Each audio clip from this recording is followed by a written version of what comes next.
They say retirement's supposed to be the easy part, kick back, sip coffee on the porch, maybe finally figure out how to grill a steak without torching it. That's what I was chasing when I bought this little place up on Pine Crest Ridge, a 2-story fixer-upper hug by a steep hill, looking out over a sleepy neighborhood in nowhere, Colorado. For a guy like me, ex-Army logistics, used to chaos and deadlines, it felt like a promise of quiet life. Just me, the sagebrush, and the sunset. But promises? They've got a way of breaking when you least expect it. 2 years in, I'm sitting on my deck, coffee gone cold, listening to the grind of a backhoe tearing into my hillside like it's got a personal grudge. No heads up, no permit, just some guy in a hard hat shrugging when I ask what the hell's going on. HOA project, he mumbles, pointing to a spray-painted line snaking across my property. My property, not theirs. I checked the deed twice when I bought this place. Every inch of that slope is mine, right down to the drainage pipe I fixed after a storm washed half the hill away. So, meet Cindy Harper, the queen bee of the Pine Crest Homeowners Association. Think pastel cardigans, a smile sharp enough to cut glass, and a clipboard she wields like a scepter.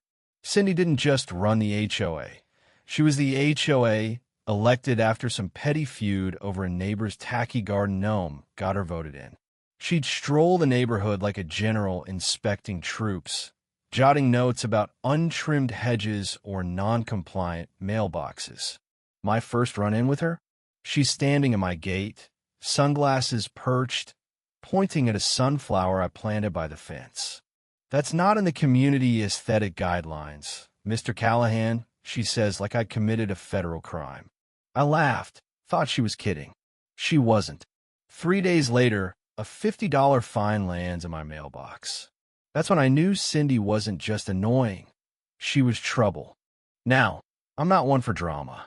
I've seen enough of it in 20 years of service, supply lines cut, convoys ambushed, decisions that haunt you at 3 a.m. I just wanted to mow my lawn, keep my head down, and maybe crack open a beer on Sundays. But Cindy had other plans. She called it the Pine Crest Enhancement Plan, new walking trails, fancy flower beds, even a dog park nobody asked for. Sounded harmless, right? Until I saw that backhoe chewing up my hill, right where it butts up against a high-voltage utility pole that powers half the neighborhood. I march down, boots sinking in the dirt, and wave at the operator to stop. You're on my land, I say, loud enough to cut through the engine's growl. He just stares, blank as a brick, and keeps digging. I pull out my phone, start filming tire tracks, spray paint, the whole damn setup. Then I spot a guy in a Pine Crest HOA polo, looking like he'd rather be anywhere else. This is private property, I tell him, pulling up my survey map on my phone. You're trespassing. He stammers something about communal runoff and board approval, but I'm not buying it. I know my rights, and I know my land. That night, I'm on the phone with my old Army buddy, Sarah, now a property lawyer with a nose for BS. This is a violation, Mike, she says. Document everything. They're playing dirty, so I do. Next morning, I'm out there with my camera, snapping shots of the trench, the stakes, the pole that's starting to lean just a hair enough to make my gut twist. I email the HOA, call the county, get nothing but auto replies and voicemails. Meanwhile, Cindy's crew keeps digging in that pole. It's starting to groan like it's got a story to tell. Here's where it gets real. That pole wasn't just sitting pretty on my hill, it was anchored in soil I'd spent years stabilizing. Every scoop they took was like pulling a pin from a grenade. One night, after a light rain, I'm out with a flashlight checking the slope. The ground's soft, sagging, and the pole's off by maybe 10 degrees. I've seen enough unstable structures in my time, tents collapsing in sandstorms, bridges buckling under floods to know this is bad. I call the county again, tell them it's urgent. They say they'll send someone next week. Next week? I didn't have a day. Then it happens. I'm in bed, half asleep, when the power flickers once, twice gone. Outside, The world's dark except for the moonlight glinting off that pole, now leaning like a drunk about to fall. I grab my flashlight, run out, and hear it a low, sickening creak, soil hissing as it slides. My heart's pounding, not from fear, but from that old instinct that says, move now. I bang on my neighbor Tom's door, a retired cop who lives downhill. Get your family out of the yard, I yell. That pole's coming down. He doesn't argue, just grabs his wife in their lab, Rusty, and bolts. Minutes later, it happens. The ground shifts, the pole twists, and with a scream of metal and sparks, it crashes into the easement below. Wires snap. A transformer blows, lighting the sky blue.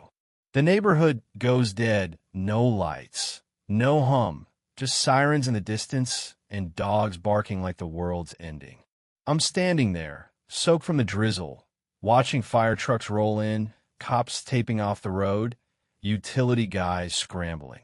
And there's Cindy, pulling up in her gleaming SUV, lipstick perfect, shouting at some poor engineer like she can bully gravity itself. This was approved, she's yelling. We had a survey. The guy cuts her off, voice flat. You dug too close to a 230 kilovolt line, ma'am. You're lucky no one's dead. That's when I knew this wasn't just about my hill anymore. It was about power, the kind Cindy thought she had and the kind I was about to take back. I spent the next day gathering ammo, photos, videos, my original deed, a 1984 covenant I found in my father-in-law's old files, proving the HOA never owned a speck of that slope. I drive to City Hall, hand it all to a clerk who looks like she's seen one too many fights. This is fraud, I tell her, pointing to Cindy's doctored map that redrew my property line like it was a sketch in a kid's notebook.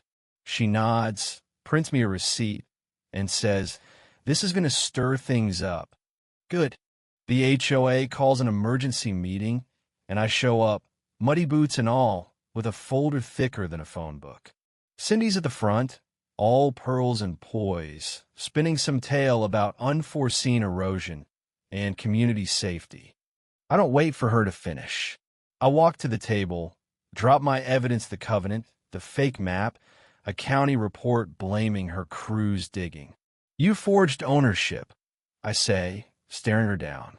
You endangered lives. The room's so quiet you can hear the coffee machine hum. Then Tom stands up, voice steady. Mike warned me that night. Save my family. Another neighbor chimes in. Then another stories of Cindy's fines, her threats, her petty rules. By the end, 3 board members quit on the spot, and Cindy's face is the color of her sweater. She tries to sue me defamation, of all things. My lawyer, Sarah, laughs it off. She's got nothing, Mike. Let her try. Meanwhile, the county's auditing the HOA, the state's sniffing around, and the local news runs a story. Retired vet stops HOA disaster. Neighbors start knocking not with complaints, but with cookies, thank yous, even a dinner invite from Tom. Cindy's gone quiet, her curtains drawn, her dog silent. The lawsuits dropped in a week. But the real kicker? That covenant from '84 wasn't just a piece of paper. It was a promise, my land, my rules, my fight. I didn't just save my hill. I reminded this neighborhood what it means to stand up. The new HOA board, led by Tom, sets term limits, scraps the fines, and puts up a sign by the slope, in honor of resilience. No names, just the truth.